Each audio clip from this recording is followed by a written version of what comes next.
Eran las 11 de la noche cuando escuché la puerta abrirse con violencia. Reconocí inmediatamente los pasos pesados de mi yerno Rodrigo subiendo las escaleras. Estaba borracho otra vez. Salí de mi habitación preocupada y lo que pasó después cambió todo.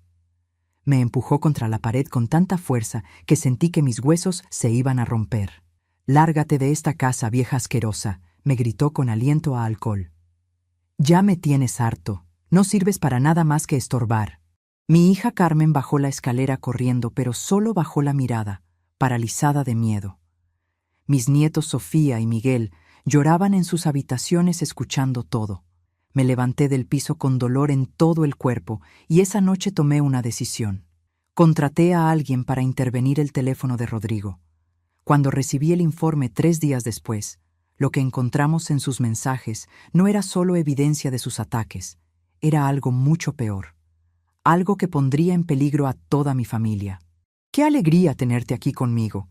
Si estás viendo este video, te pido con mucho cariño que te suscribas al canal.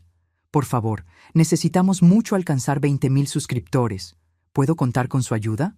Estamos construyendo una comunidad hermosa de mujeres fuertes. Su presencia es muy importante. Y su apoyo es esencial para nuestro trabajo, para que sigamos contando historias como esta. Cuéntame también en los comentarios desde dónde nos está escuchando. Nos emociona saber hasta dónde llegan nuestras historias. El dolor en mi espalda era tan intenso que pensé que algo se había roto cuando caí contra el piso. Sentí el impacto primero en mi hombro izquierdo, luego todo mi cuerpo se estrelló contra las baldosas frías del pasillo. Tengo 61 años y mis huesos ya no son lo que eran. El golpe me dejó sin aire en los pulmones y por un momento no pude moverme, solo quedarme ahí acostada, mirando el techo de mi propia casa, sintiendo el dolor recorrer todo mi cuerpo como electricidad. Por encima de mí, Rodrigo seguía gritando con esa voz pastosa y llena de odio que solo tenía cuando bebía. «Esta casa es mía», bramaba señalándome con el dedo mientras yo intentaba levantarme. «Tú aquí no pintas nada, vieja estorbosa. Eres una carga, un estorbo que ocupa espacio que no le corresponde». Cada palabra era como una bofetada. No solo por lo que decía, sino por la forma en que lo decía, con tanto desprecio, con tanta crueldad calculada. Escuché los pasos apresurados de Carmen bajando las escaleras. Mi hija, mi única hija, la niña que cargué en mi vientre, que crié con todo mi amor después de que su padre murió. Pensé que vendría a defenderme, que le diría algo a ese hombre que acababa de empujar a su madre contra una pared, pero cuando la vi llegar al pasillo, lo único que hizo fue bajar la mirada. Sus ojos se llenaron de lágrimas, pero no dijo nada. Se quedó paralizada en el último escalón, temblando, con los brazos cruzados sobre su pecho como si quisiera hacerse invisible. Y yo entendí en ese momento algo que me destrozó más que el golpe físico. Carmen tenía miedo. Mi hija le tenía terror a su propio esposo. Desde las habitaciones del segundo piso, escuchaba los sollozos de Sofía y Miguel, mis nietos. Sofía tiene 10 años y Miguel apenas 7. Los escuchaba llorar, probablemente abrazados el uno al otro en alguna de sus camas, aterrorizados por los gritos de su padre. Y yo ahí, tirada en el suelo como un bulto inservible, sin poder protegerlos, sin poder proteger a nadie. Rodrigo siguió vociferando amenazas mientras yo me levantaba lentamente, apoyándome contra la pared para no caer de nuevo. «Si mañana cuando yo me levante todavía estás en esta casa», me dijo acercándose tanto que podía oler el alcohol rancio en su aliento, «te voy a sacar a rastras por esa puerta. Te lo juro por mis hijos, ya me tienes harto». Carmen finalmente encontró su voz, pero fue apenas un susurro débil y quebrado. «Rodrigo, por favor», le suplicó con las manos juntas como si estuviera rezando. «Es mi mamá, no le hables así». Y entonces Rodrigo se volteó hacia ella con una velocidad que me asustó. «Cállate tú también», le gritó señalándola con el mismo dedo acusador. «Siempre defendiendo a esta vieja inútil. Por su culpa vivimos apretados en esta casa miserable. Por su culpa no podemos hacer nada. Siempre ella, siempre la pobrecita de tu mamá». Carmen se encogió como si las palabras fueran golpes físicos. Y tal vez lo eran. Tal vez las palabras duelen más que los puñetazos porque dejan cicatrices que nadie puede ver. Me quedé mirándolos a ambos por un momento que pareció eterno. A Rodrigo con su camisa arrugada y manchada, con los ojos inyectados de sangre y esa postura amenazante. A Carmen con la cabeza gacha, los hombros caídos, convertida en una sombra de la mujer alegre y segura que alguna vez fue. Y supe que si no hacía algo, si seguía callada y aguantando como siempre hice, esto iba a terminar muy mal. Me fui a mi cuarto en completo silencio. No dije una palabra. No lloré frente a ellos. No les di el gusto de verme destrozada. Entré a mi pequeña habitación al final del pasillo, esa habitación que antes era mi sala de costura, pero que ahora era todo mi espacio en lo que alguna vez fue mi casa, y cerré la puerta con seguro. Solo entonces me permití llorar. Me senté en la orilla de mi cama mientras las lágrimas rodaban por mis mejillas y todo mi cuerpo temblaba, no solo por el dolor físico que sentía en la espalda y el hombro, sino por el dolor más profundo de darme cuenta de que me sentía como una extraña en mi propia casa, como una invasora, como alguien que estorbaba. Esa noche no pude dormir ni un minuto. Me quedé acostada en mi cama mirando el techo en la oscuridad, escuchando los sonidos de la casa. Escuchaba a Rodrigo tropezar y maldecir mientras se preparaba para dormir. Escuchaba a Carmen llorar bajito en su habitación, esos sollozos ahogados que intentaba ocultar para que nadie la escuchara, pero yo la escuchaba.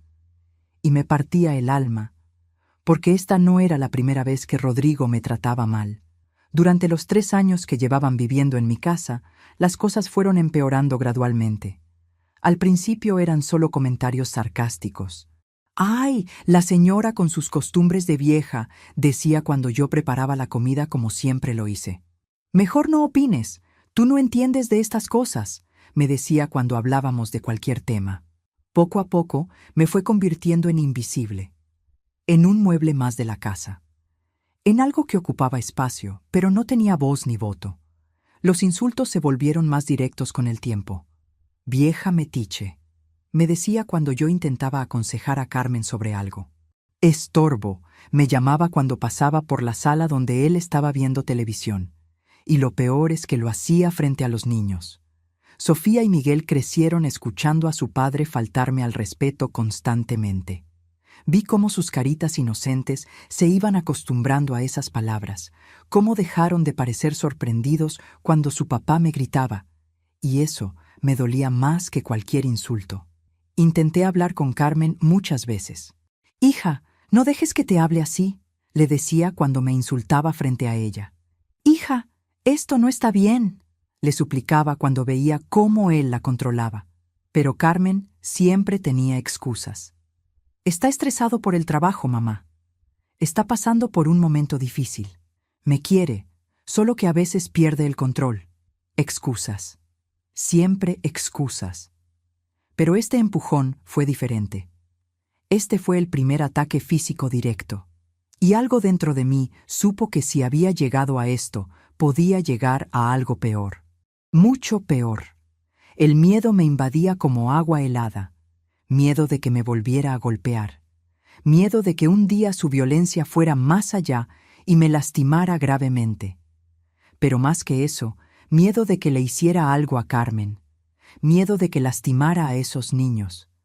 Porque si era capaz de empujar a una mujer de 61 años contra una pared, ¿qué más era capaz de hacer? Pero junto con el miedo sentía otra cosa igual de fuerte: rabia. Una rabia profunda y ardiente que crecía en mi pecho como fuego. Rabia de sentirme impotente en mi propia casa. Rabia de ver a mi hija convertida en una mujer asustada que caminaba de puntitas en su propia vida. Rabia de ver a mis nietos creciendo en un ambiente de violencia y gritos.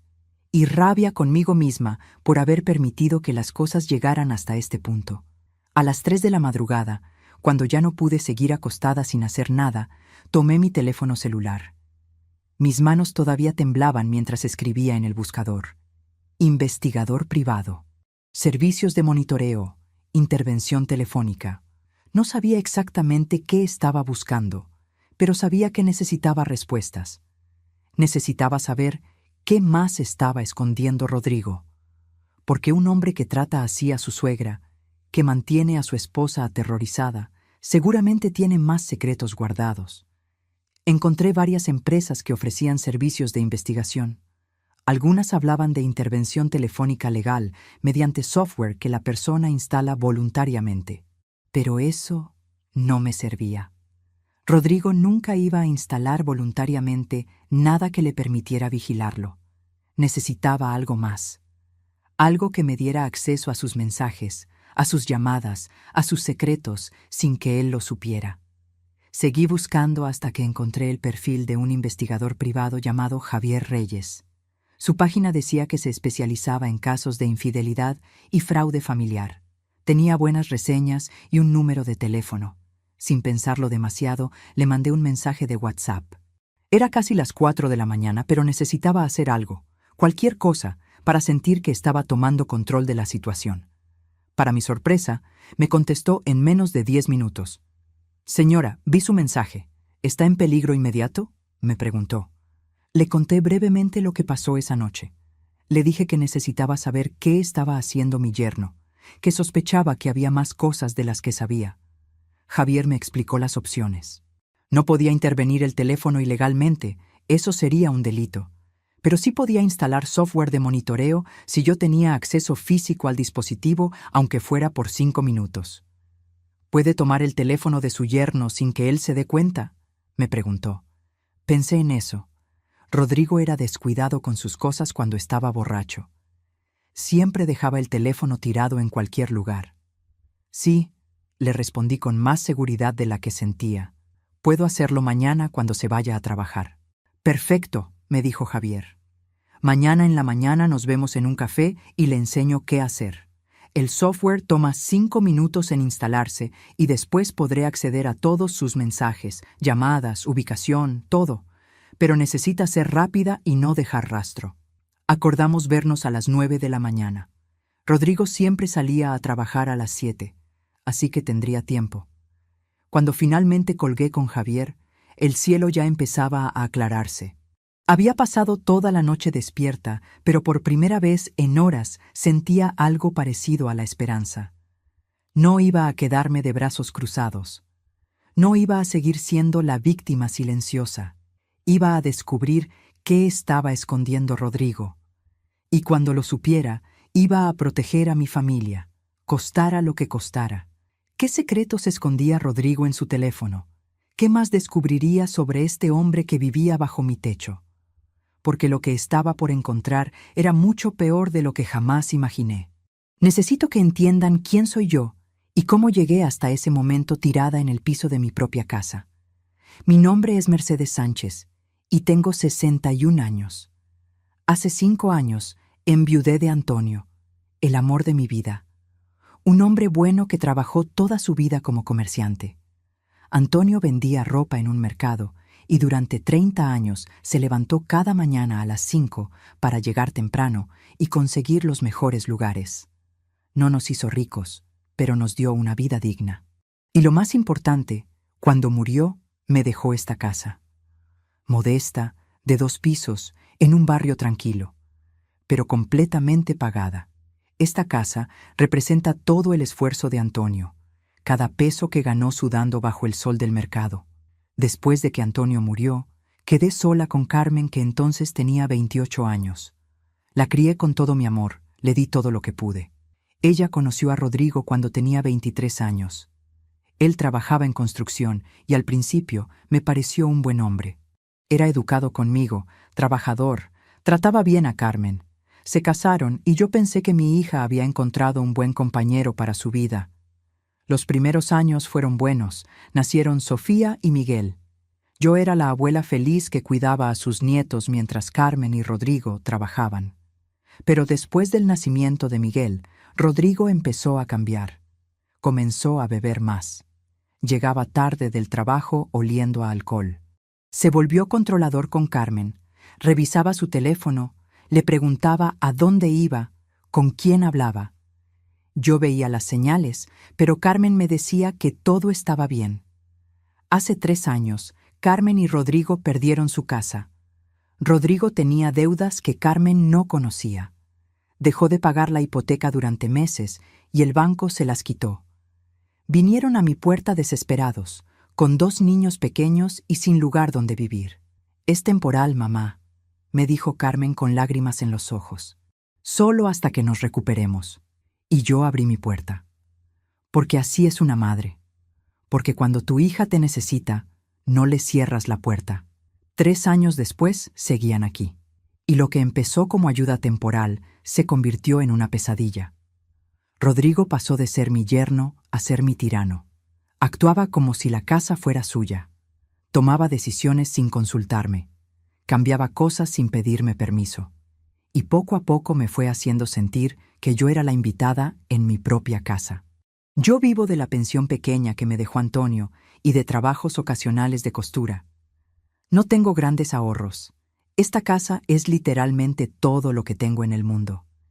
Y durante estos 3 años vi cómo Rodrigo se fue apoderando de ella. Vi cómo Carmen se fue apagando. Mi hija, alegre y segura, se convirtió en una mujer callada que vivía con miedo. Y mis nietos pasaron de ser niños felices a niños asustados que se escondían en sus cuartos cuando su padre llegaba borracho. Intenté hablar con Carmen tantas veces, pero siempre me decía lo mismo. «Va a cambiar, mamá. Está pasando por un momento difícil. Me ama, solo está estresado». Y yo me sentía atrapada porque era mi hija y quería ayudarla, pero no sabía cómo. Si te está gustando esta historia, por favor, asegúrate que ya está suscrita al canal. Necesitamos mucho alcanzar 20,000 suscriptores. ¿Puedo contar con su apoyo a nuestro trabajo? A la mañana siguiente del empujón, me levanté temprano a pesar de no haber dormido nada. Todo mi cuerpo me dolía, pero la determinación era más fuerte que el dolor. Rodrigo se fue a trabajar a las 7 como siempre, maldiciendo y arrastrando los pies. Carmen se fue con los niños a dejarlos a la escuela. Yo tenía exactamente 1 hora antes de mi cita con Javier el investigador. Cuando escuché el auto de Carmen alejarse, subí las escaleras lo más rápido que mi cuerpo adolorido me permitió. Entré a la habitación que antes era mía y que ahora compartían Carmen y Rodrigo. El olor a alcohol rancio todavía impregnaba el aire. Empecé a buscar el teléfono de Rodrigo con las manos temblorosas. Lo encontré en el buró de su lado de la cama, tirado junto con su cartera y sus llaves. Ni siquiera tenía contraseña. Rodrigo era descuidado. Se sentía tan poderoso que ni siquiera consideraba necesario proteger sus cosas. Tomé el teléfono y salí corriendo de la casa. Tenía que llegar al café donde me esperaba Javier. Llegué 5 minutos tarde, sudando y con el corazón latiendo como tambor en mi pecho. Javier era un hombre de unos 40 años, con lentes y una laptop. Me saludó con respeto y me pidió el teléfono. En menos de 5 minutos instaló una aplicación que se escondía entre las otras aplicaciones normales. «Listo», me dijo devolviéndome el teléfono. «Ahora puedo ver todo lo que hace. Mensajes, llamadas, ubicación, todo. Le voy a mandar un informe completo en 3 días». «¿3 días?», pregunté sintiendo que era demasiado tiempo. «Necesito tiempo para revisar todo con cuidado», me explicó Javier. «Quiero asegurarme de que no me pierdo nada importante. Si hay algo urgente que requiera acción inmediata, le llamo antes». Regresé a casa y devolví el teléfono exactamente donde lo encontré. Rodrigo nunca se dio cuenta. Los siguientes 3 días fueron una tortura. Cada hora se sentía como una eternidad. Rodrigo seguía tratándome mal. Los insultos continuaban. «Vieja inútil», me decía cuando pasaba junto a mí. Me miraba con odio puro cada vez que coincidíamos en la casa. Y yo no decía nada, solo esperaba. Carmen se disculpaba conmigo en privado. «Mamá, perdóname», me susurraba cuando Rodrigo no estaba. «Él no es así realmente. Es el alcohol. Cuando está sobrio, es diferente». Pero yo ya no le respondía, porque estaba cansada de las excusas. Estaba cansada de normalizar lo inaceptable. Solo asentía y seguía esperando mi informe. Al tercer día, Javier me mandó un mensaje. «Señora Mercedes, necesito verla urgentemente. Encontré cosas graves. ¿Puede venir al mismo café esta tarde a las 4? El estómago se me hizo un nudo. Si Javier decía que era grave, debía ser realmente malo. Llegué al café exactamente a las 4. Javier ya estaba ahí con su laptop abierta y una carpeta llena de papeles. Su cara estaba seria, y eso me asustó más. «Señora Mercedes», empezó con voz cuidadosa, «lo que voy a mostrarle es difícil. ¿Está lista?» Asentí, aunque no me sentía lista para nada. Javier giró su laptop hacia mí y empezó a mostrarme capturas de pantalla.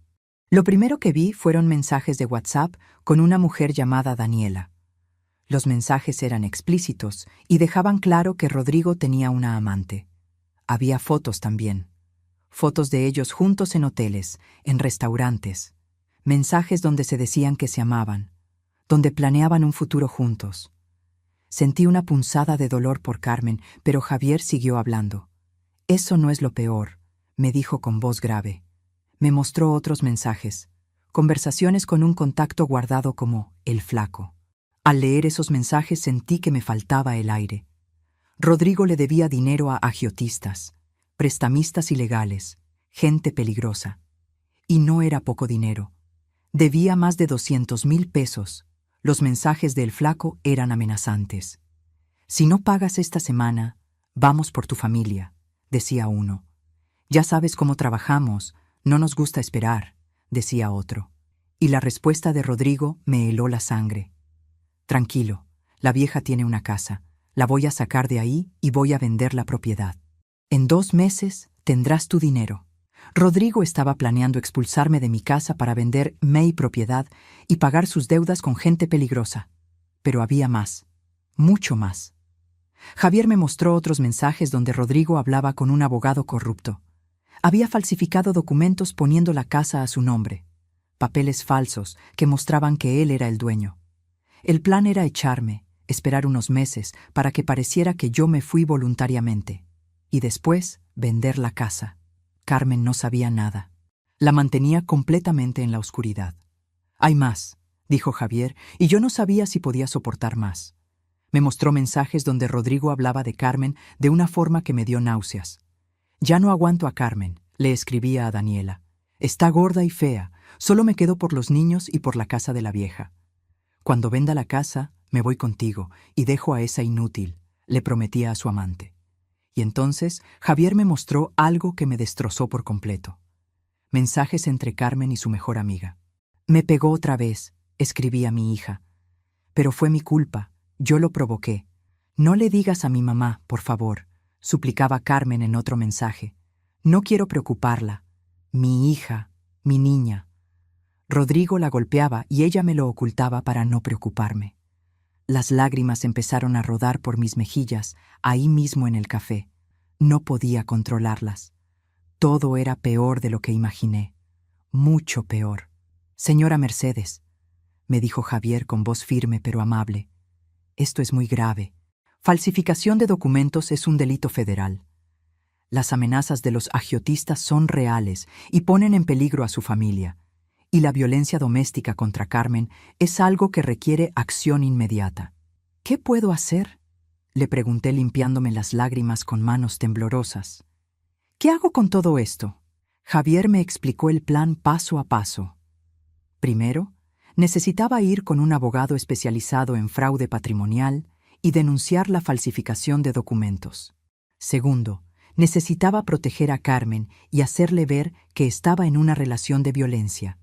Tercero, necesitaba actuar rápido porque los agiotistas no esperarían mucho más y la situación podía volverse peligrosa. «Tengo un abogado de confianza», me dijo Javier. «Puedo hacer una cita para mañana mismo, pero señora Mercedes, necesita estar preparada. Esto va a explotar.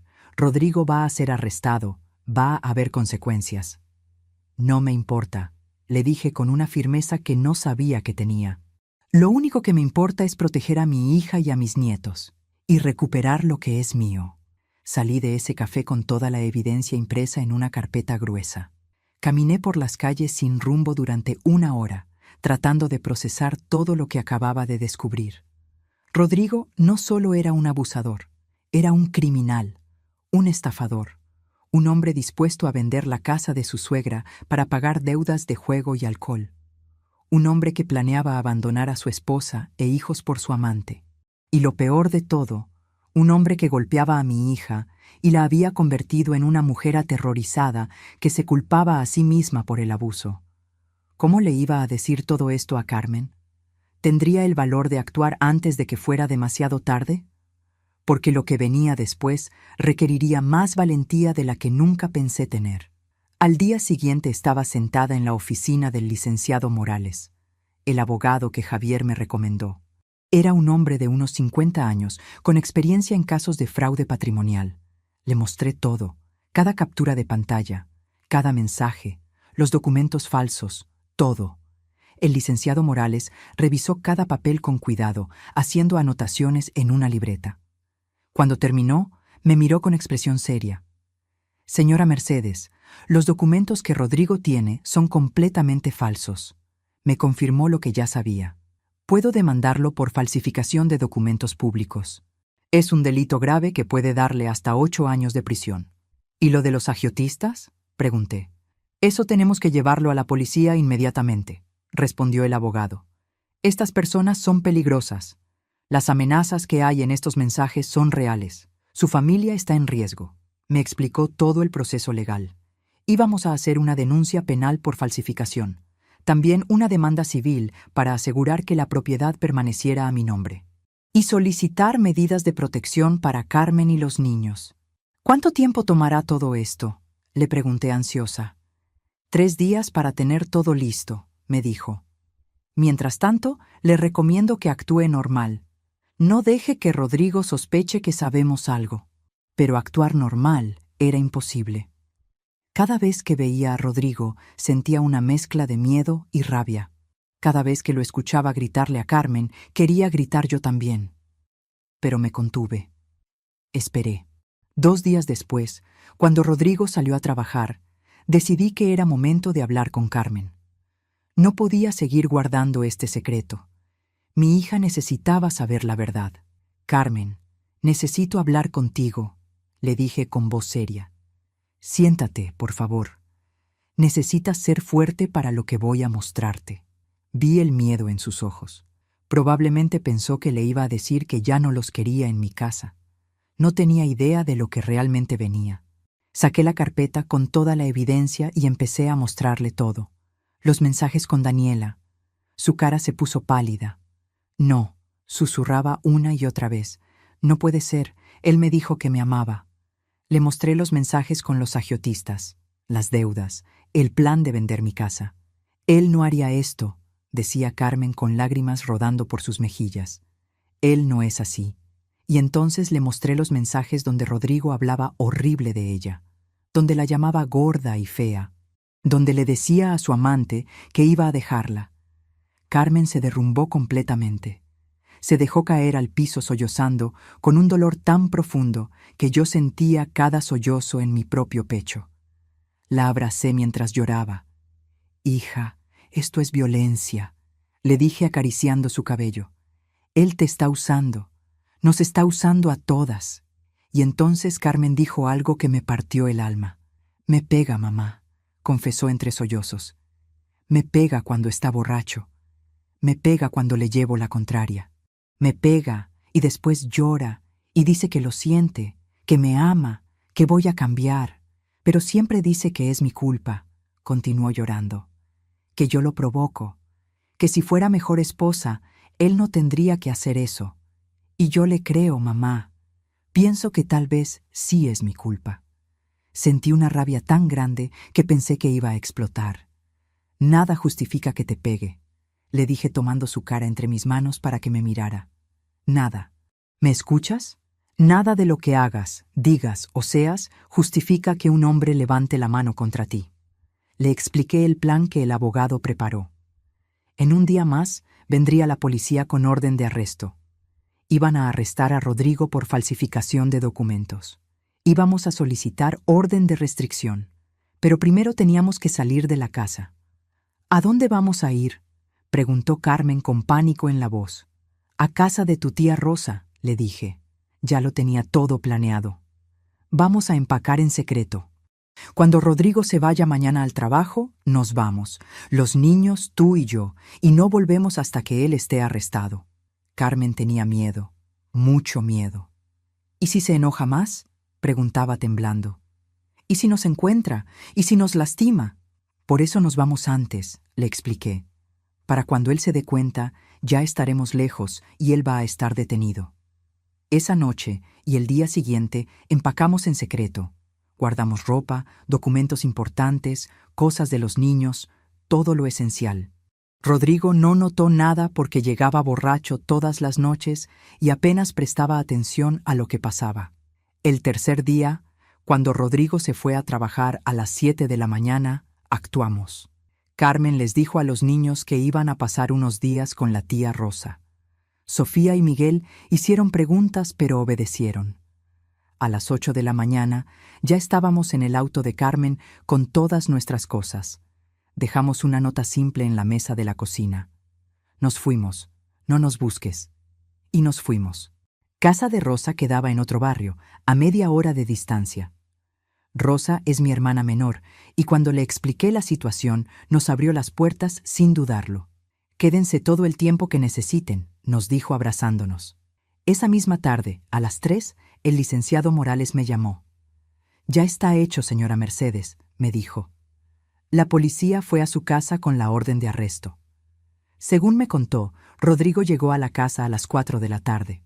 Estaba borracho como siempre. Encontró la casa vacía y la nota. Se puso furioso, gritando y rompiendo cosas. Y entonces tocaron la puerta. Eran 2 policías con la orden de arresto. Lo arrestaron ahí mismo por falsificación de documentos y tentativa de fraude patrimonial. Estaba gritando que esto era culpa de usted, me contó el abogado, que les iba a hacer pagar, que esto no terminaba aquí, pero ya está detenido y procesándose la orden de restricción. Cuando colgué el teléfono, sentí un alivio tan grande que me puse a llorar. Pero también sentía miedo, porque sabía que esto apenas comenzaba. ¿Habíamos actuado a tiempo? ¿Estaríamos realmente a salvo ahora? Porque aunque Rodrigo estaba detenido, los peligros todavía acechaban. Rodrigo quedó detenido en una celda esperando su audiencia preliminar. El licenciado Morales me explicó que el proceso era lento. Podían retenerlo máximo 72 horas sin fianza.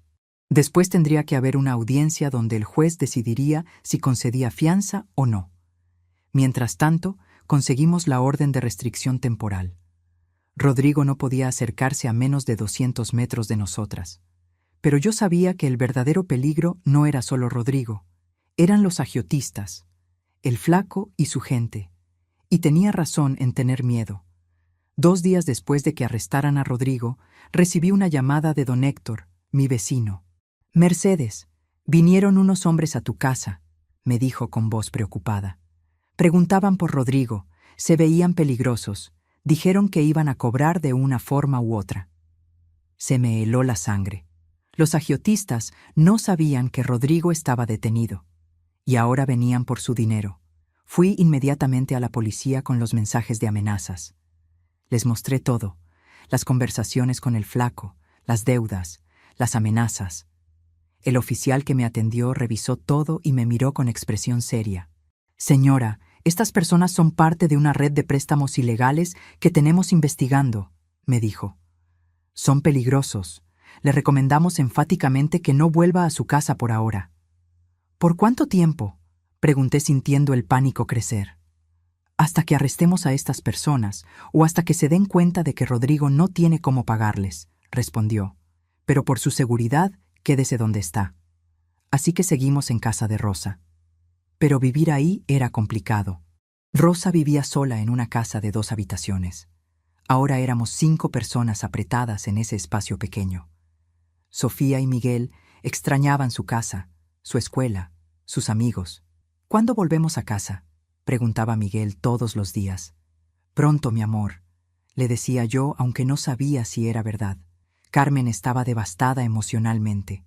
Pasaba la mayor parte del día llorando en su habitación. Se culpaba por todo. «Es mi culpa, mamá», me decía una y otra vez. «Yo traje a ese hombre a nuestras vidas. Yo te metí en este problema». «No es tu culpa», le repetía yo abrazándola. «El único culpable es Rodrigo. Él tomó las decisiones que nos trajeron aquí». Una semana después de su arresto, Rodrigo salió bajo fianza. Sus hermanos pagaron los 50,000 pesos que el juez estableció, y apenas salió, empezó a acosarnos. Llamadas constantes, mensajes de texto. «Carmen, regresa», decía en algunos mensajes. «Te perdono, voy a cambiar, te necesito». Cuando Carmen no respondía, los mensajes se volvían amenazantes. «Si no vuelves, te vas a arrepentir», escribía. «Esos niños son míos, te los voy a quitar. Tu madre me va a pagar por lo que hizo». Carmen estaba aterrorizada. Yo también. El licenciado Morales solicitó modificar la orden de restricción para incluir contacto digital. Pero Rodrigo seguía encontrando formas. Creaba cuentas nuevas de WhatsApp. Llamaba desde números desconocidos. Nos tenía vigiladas constantemente. Y los agiotistas no dejaban de buscar. Don Héctor me llamó otra vez. «Vinieron de nuevo, Mercedes», me dijo. «Ahora preguntaron específicamente por ti. Dijeron que saben que la casa es tuya, que si Rodrigo no paga, te van a cobrar a ti». El miedo me paralizaba. No podíamos volver a la casa por los agiotistas. No podíamos quedarnos en casa de Rosa para siempre. Y Rodrigo seguía libre, acosándonos, amenazándonos. Una noche, Carmen se derrumbó completamente. «Mamá, esto es por mi culpa», sollozaba. «Yo traje este infierno a tu vida. Debería regresar con él. Debería solucionar esto». «No», le dije tomándola de los hombros firmemente. «No vas a volver con ese hombre. Esto no es tu culpa, la culpa es solo de Rodrigo». Pero la situación se estaba volviendo insostenible. Llevábamos casi un mes en casa de Rosa. Los niños estaban afectados. Carmen estaba al borde del colapso, y yo me sentía atrapada. ¿Alguna vez has sentido que no hay salida? ¿Que hagas lo que hagas, el peligro te persigue? Cuéntame en los comentarios si has vivido algo así. A veces compartir nuestras experiencias nos ayuda a sentirnos menos solas. El licenciado Morales me llamó con noticias. «Señora Mercedes, la fecha del juicio ya está programada. Si te gustó esta historia, en 2 meses, haz clic en este próximo video que está apareciendo en la pantalla, más de vivir con miedo, porque la próxima de no poder volver a mi casa, todo lo que has de ver visto a mi familia ahora, sufriendo. Y no te olvides si íbamos a poder aguantar tanto, para que no te pierdas ni una sola historia». ¿Llegaríamos al juicio sin que pasara algo terrible? ¿Podría la justicia realmente protegernos? Porque cada día que pasaba se sentía como caminar en la cuerda floja sobre un abismo. Finalmente, después de 2 meses que parecieron años, llegó el día del juicio. Nos levantamos temprano esa mañana. Carmen estaba pálida y temblaba. Yo intentaba mantenerme fuerte por ella y por los niños, aunque por dentro sentía el mismo miedo. El licenciado Morales nos encontró en la entrada del juzgado. «Señora Mercedes, señora Carmen, hoy vamos a presentar toda la evidencia», nos dijo con seguridad. «Manténganse calmadas y digan la verdad. Eso es todo lo que necesitamos». Entramos a la sala del tribunal y ahí estaba Rodrigo, sentado con su abogado defensor, viéndonos con una mezcla de odio y desprecio. Cuando nuestras miradas se cruzaron, me hizo un gesto amenazante con la cabeza, como diciéndome, «Esto no termina aquí». Pero yo mantuve la cabeza en alto. El juicio comenzó. El licenciado Morales presentó toda la evidencia meticulosamente. Los mensajes falsificando documentos, las conversaciones donde Rodrigo planeaba vender mi casa, los mensajes con su amante, los mensajes con los agiotistas mostrando sus deudas. Cada pieza de evidencia era como un martillazo en el caso de Rodrigo. Pero lo más poderoso vino cuando Carmen testificó. Mi hija, que durante años fue una mujer callada y asustada, se paró frente al juez y habló. Contó sobre los años de violencia, los golpes cuando Rodrigo bebía, los insultos constantes, el control. Sacó fotos que guardó en secreto mostrando moretones en sus brazos, su espalda, su cara. Fotos que yo nunca vi porque ella me las ocultó para no preocuparme. Me decía que era mi culpa. Testificó Carmen con lágrimas rodando por sus mejillas, pero con voz firme. Que si fuera mejor esposa, él no tendría que pegarme. Y durante años le creí. Pensé que yo era el problema. Pero no lo era, continuó mirando directamente a Rodrigo. El problema siempre fuiste tú, tu violencia, tu crueldad, tus mentiras. El juez escuchaba con expresión seria tomando notas. El abogado de Rodrigo intentó defenderse. «Señor juez, mi cliente estaba bajo mucho estrés», argumentó. La situación económica era difícil y la señora Mercedes lo provocaba constantemente. Pero el juez levantó la mano interrumpiéndolo. «No hay justificación para falsificar documentos», dijo con voz firme. «No hay justificación para violencia doméstica. No hay justificación para amenazas y fraude». Rodrigo intentó hablar. «Ella me provocaba», gritó señalándome. «La vieja esa me manipulaba. Carmen siempre fue débil y la vieja la controlaba». «¡Silencio!», ordenó el juez golpeando su mazo. «Tendrá oportunidad de declarar cuando corresponda». Cuando Rodrigo subió al estrado para defenderse, solo se hundió más. Sus respuestas eran contradictorias. Se enredaba en sus propias mentiras. Y cuando le mostraron los mensajes con su amante, no tuvo explicación. Después de 2 horas de testimonios y evidencia, el juez se retiró a deliberar. Esperamos 30 minutos que parecieron horas. Finalmente, el juez regresó con su veredicto. «Señor Rodrigo Méndez», comenzó con voz solemne, «este tribunal lo encuentra culpable de falsificación de documentos públicos. 4 años de prisión. También lo encuentra culpable de violencia familiar continuada contra su esposa Carmen Sánchez. 2 años adicionales de prisión. Se le otorga orden de restricción permanente contra la señora Mercedes Sánchez y la señora Carmen Sánchez. No podrá acercarse ni contactarlas de ninguna forma. Además, se ordena la restitución completa de la propiedad a nombre de la señora Mercedes Sánchez, dueña legítima». Rodrigo estalló. «Esto no termina aquí», gritó mientras los guardias se lo llevaban. «Me las van a pagar, todas». Pero sus gritos se fueron apagando mientras lo sacaban de la sala. Carmen se derrumbó en mis brazos llorando. Pero esta vez no eran lágrimas de miedo. Eran lágrimas de alivio. El licenciado Morales nos felicitó. «Señora Mercedes, señora Carmen, hicieron lo correcto y la justicia prevaleció». Con Rodrigo en prisión, las cosas empezaron a cambiar. Los agiotistas dejaron de buscarme. Al parecer, el abogado de ellos les informó que Rodrigo estaba preso y que la casa estaba protegida legalmente. No iban a poder cobrar. Finalmente pudimos volver a casa después de 3 meses. La casa estaba como la dejamos, un poco polvosa pero intacta. Carmen, los niños y yo entramos lentamente, casi con miedo, pero después nos abrazamos llorando. Estábamos en casa y estábamos a salvo. Los primeros meses fueron de sanación. Carmen comenzó terapia para víctimas de violencia doméstica.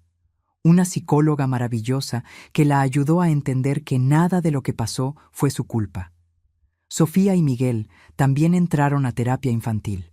Los niños tenían mucho que procesar, años de ver violencia en su casa, de escuchar gritos, de vivir con miedo, pero poco a poco empezaron a sanar.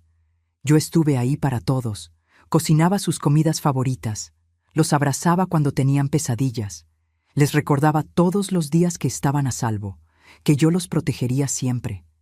Carmen empezó a sonreír otra vez, lentamente al principio, como si hubiera olvidado cómo hacerlo, pero después más seguido. Consiguió trabajo en una tienda de ropa. Empezó a ser económicamente independiente. «Nunca más voy a depender de un hombre», me dijo un día. «Nunca más voy a permitir que alguien me trate así». Los niños volvieron a ser niños.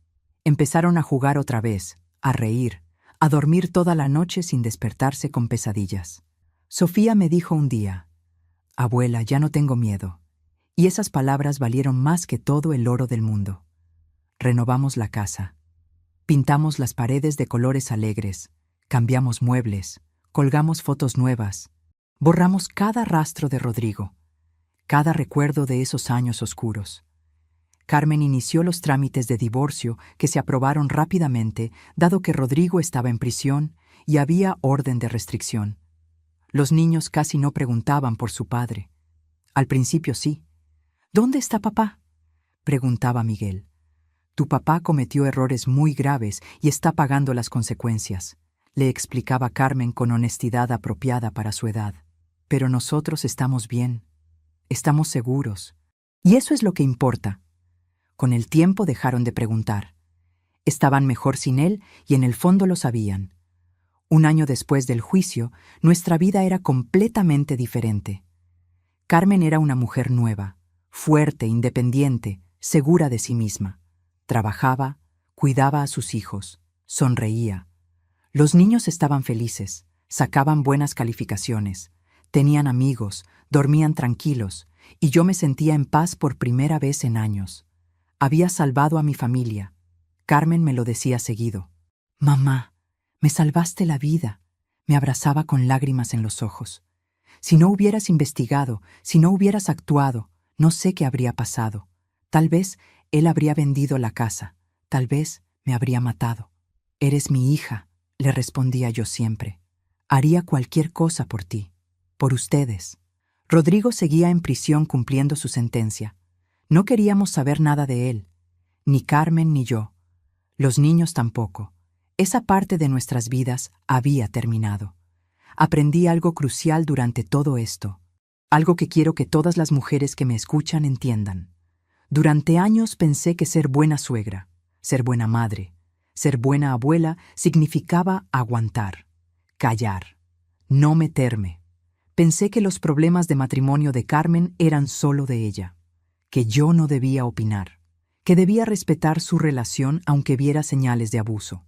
Qué equivocada estaba. Ser buena madre no significa callar frente al abuso. Significa proteger a los tuyos con fiereza. Significa no permitir que la violencia se normalice. Significa tener el valor de actuar cuando todos tienen miedo. Durante años vi las señales, los gritos, el control, la forma en que Carmen se iba apagando, el miedo en los ojos de mis nietos.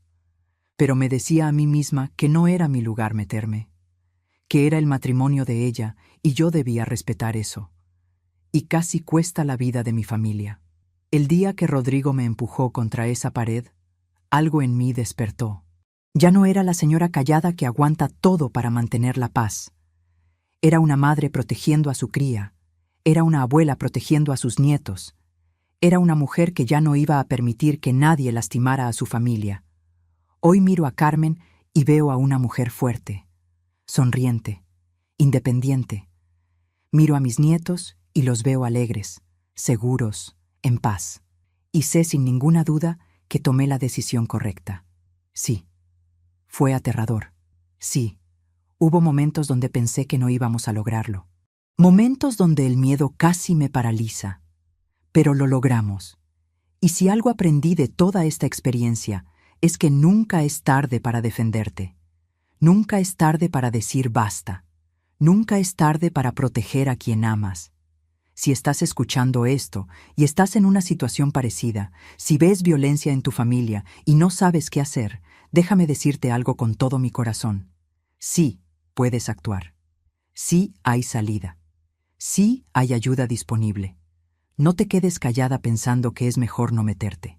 No normalices el abuso pensando que no es asunto tuyo, porque el silencio solo protege al abusador.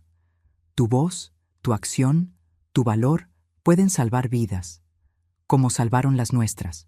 No fue fácil. Requirió valor que no sabía que tenía. Requirió tomar decisiones difíciles. Requirió enfrentar miedos profundos. Pero valió cada segundo de miedo. Valió cada lágrima. Valió cada momento de incertidumbre. Porque hoy mi familia está a salvo. Hoy mis nietos crecen en un hogar sin violencia. Hoy Carmen sabe que el amor no duele, no controla, no destruye. Y hoy yo puedo dormir tranquila sabiendo que protegí lo más importante que tengo en este mundo, mi familia. Si te gustó esta historia, haz clic en este próximo video que está apareciendo en la pantalla, porque la próxima traición supera todo lo que has visto hasta ahora. Y no te olvides suscribirte en el canal, para que no te pierdas ni una sola historia.